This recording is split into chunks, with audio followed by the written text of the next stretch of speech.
Hello everyone, I hope you are all doing well. Welcome to the dynamic law association. आज हमारा contract act 1872 का chapter number 10 continue है, जिसमें हम सब एजेंट्स के बारे में बताएंगे। तो आज हम डिफाइन करेंगे section 190 to 195। Let's start our topic. आज का हमारा टॉपिक है सब एजेंट्स। सब एजेंट्स कौन होते हैं? प्रिंसिपल जो है अपने एक्ट्स परफॉर्म करने के लिए एक एजेंट को एम्प्लॉय करता है, लेकिन एजेंट जो है फर्दर किसी और बंदे को एम्प्लॉय करेगा उस एक्ट को परफॉर्म करने के लिए, उसको हम कहेंगे सब एजेंट। मीन्स कि अब सीक्वेंस हो गए, पहले प्रिंसिपल है, फिर एजेंट है और फिर सब एजेंट। सेक्शन 190 है, when agent can not delegate. An agent cannot lawfully employ another to perform acts which he has expressly or impliedly undertaken to perform personally unless by the ordinary custom of trade a sub-agent may, or from a nature of the agency a sub-agent must be employed। इसमें ये बताया गया है कि कब एक agent जो है अपनी अथॉरिटी को किसी और बंदे मीन्स के सब एजेंट को डेलीगेट नहीं कर सकता। इस सूरत में नहीं कर सकता जब एक एजेंट को जो है लॉफुली एम्प्लॉय किया गया हो, प्रिंसिपल ने स्पेसिफिक एक्ट दिया हो पर्सनली, फिर वो चाहे एक्सप्रेसली या एम्प्लॉयडली दिया गया हो, कोई भी पर्सनली उसको स्पेसिफिक एक्ट परफॉर्म करने के लिए दिया गया हो, तो वो वहाँ पर खुद रिस्पॉन्सिबल है उसको परफॉर्म करने का। ऐसे सर्कमस्टेंसेस में वो किसी और सब एजेंट को एम्प्लॉय नहीं करेगा। नेक्स्ट है सेक्शन 191, सब agent. A sub-agent is a person employed by and acting under the control of the original agent in the business of the agency। यहाँ पर जो सब एजेंट है उसको डिफाइन किया गया है कि सब एजेंट वो बंदा होता है जिसको एजेंट जो है एम्प्लॉय करता है, वो उस एजेंट के कंट्रोल में ही काम करेगा जो कि ओरिजिनल एजेंट है किसी भी कॉन्ट्रैक्ट ऑफ एजेंसी में। Next section is 192, representation of principal by sub-agent properly appointed। Where agent is properly appointed, the principal is for so far as regards third persons represented by the sub-agent and is bound by and responsible for his acts as if he were an agent originally appointed by the principal।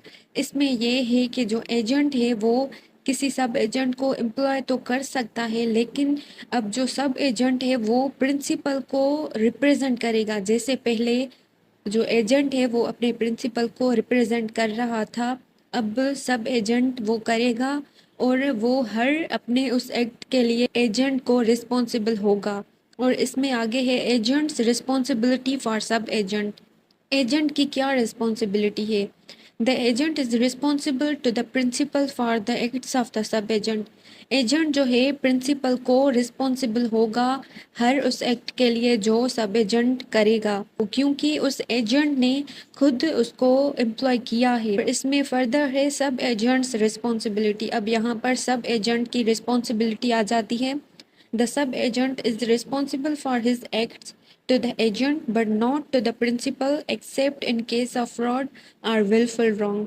इसमें है कि जो सब agent है वो agent को अपने acts के लिए रिस्पॉन्सिबल होगा, ना कि प्रिंसिपल को। लेकिन इसमें यह है कि अगर कोई सब एजेंट इंटेंशनली कुछ रॉन्ग करता है, कोई फ्रॉड कर देता है, तो यहाँ पर जो है वो रिस्पॉन्सिबल होगा उन दोनों को। Next section is 193, Agent's responsibility for sub-agent appointed without authority। When an agent without having authority to do so has appointed a person to act as a sub-agent, the agent stands towards such person in the relation of principal to an agent and is responsible for his acts both to the principal and to third persons। The principal is not represented by or responsible for the acts of the person so employed, nor is that person responsible to the principal। इसमें यह है कि agent की क्या responsibility होगी जब वो principal की कंसेंट के बगैर, उसकी अथॉरिटी के बगैर किसी और सब एजेंट को एम्प्लॉय करता है, तो उस सब एजेंट के हर उस एक्ट के लिए वो खुद लायबल होगा एंड वो थर्ड पार्टी जिसके लिए वो एक्ट परफॉर्म कर रहे हैं उनके सामने भी वो खुद रिस्पॉन्सिबल होगा हर एक्ट के लिए। मीन्स के प्रिंसिपल के सामने भी और थर्ड पार्टी के सामने भी अब वो हर एक्ट के लिए खुद रिस्पॉन्सिबल होगा, ना कि प्रिंसिपल किसी काम के लिए होगा रिस्पॉन्सिबल, ना ही सब एजेंट। अब जो सारी लाइबिलिटी आ जाती है वो उस ओरिजिनल एजेंट पर आ जाएगी। Next section is 194, relation between principal and person duly appointed by agent to act in business of agency, where an agent holding an express or implied authority to name another person act for the principal in the business of the agency has named another person accordingly, such person is not an agent but an agent of the principal for such part of the business of the agency as is entrusted to him। यहाँ पर है कि जो principal और सब agent है उनका क्या रिलेशन है। तो जब एजेंट जो है वो प्रिंसिपल के परमिशन से एक और एजेंट को एम्प्लॉय करेगा, वो यहाँ पर डिफाइंड है कि ऐसी सूरत में किस पर रिस्पॉन्सिबिलिटी होगी या फिर जो एजेंट है वो ऐसा कर सकता है या नहीं। यहाँ पर है कि जब एक एजेंट जो है उसको अथॉरिटी मिली हुई हो एक्सप्रेसली या इम्प्लाइडली कि वो किसी और एजेंट को एम्प्लॉय कर सकता है, और जब उसने किसी और बंदे का प्रिंसिपल को नाम दिया हो कि हम ये काम इससे करवाएंगे, प्रिंसिपल ने वो एक्सेप्ट कर लिया हो और फिर वो काम जो हो उस बंदे को दिया गया हो कि वो परफॉर्म करे, ऐसी सिचुएशन में जो है उसको सब एजेंट नहीं कहा जाएगा, उसको एजेंट ही माना जाएगा। It will be deemed as he is working not on behalf of agent but on behalf of principal. अब जो है वो प्रिंसिपल के बिहाफ पर वो परफॉर्म कर रहा है, बिकॉज ये सब प्रिंसिपल की परमिशन के साथ हुआ है। उसने खुद डायरेक्टली उसको कोई स्पेसिफिक एक्ट परफॉर्म करने के लिए कहा है।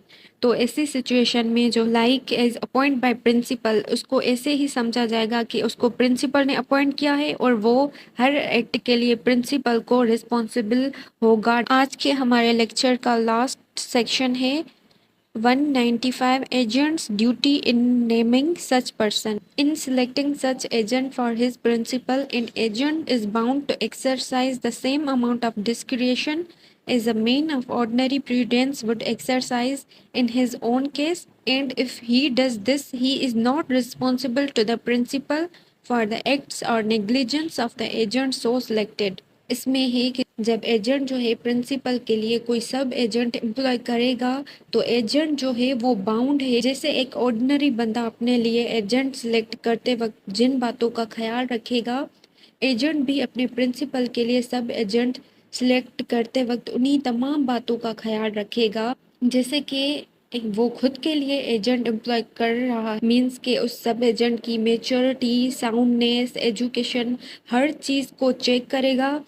तो अगर ये सारा जो है चेक करके देखभाल कर उसने सब एजेंट एम्प्लॉय किया है अपने प्रिंसिपल के लिए, देन ऐसी सूरत में जो है अब एजेंट जो है किसी भी सब एजेंट के एक्ट के लिए रिस्पॉन्सिबल नहीं होगा। That's all, thank you so much for watching. आगे के और सेक्शंस देखने के लिए चैनल को ज़रूर सब्सक्राइब करें। अल्लाह हाफिज़।